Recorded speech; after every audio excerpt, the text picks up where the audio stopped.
So you've had your mole removed. What are you gonna do now? This is our Aftercare bag for post mole removal. I'm gonna show you the goodies inside. This is the first thing. This is called Duoderm Extra Thin.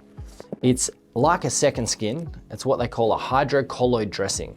Now, why that's important is that when this comes in contact with the skin, it forms a moist gel-like barrier. Why that's important is that it allows healthy skin cells to migrate in and up from the base to improve healing. So you can cut these with a normal pair of scissors, about a 5-cent piece size, and put it on the mole. We put one of these on before you leave, and then we ask you to change it every day for 7 days. This one here is called ClawSig.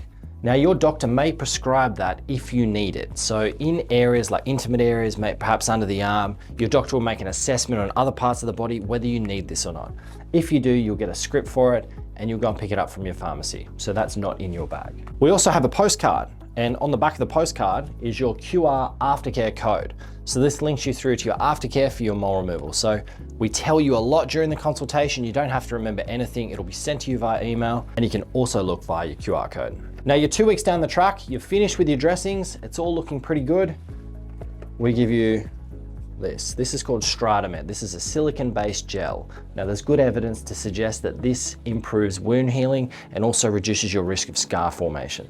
So we ask that you put this on twice a day for a month after your procedure, but you start 2 weeks after you've had the procedure. Now, after your mole removal, if you're happy, we're happy. So we don't necessarily have to see you after the procedure, but if you're concerned at all or you want to just see how the progress is tracking, you're more than welcome to come in for a complimentary review.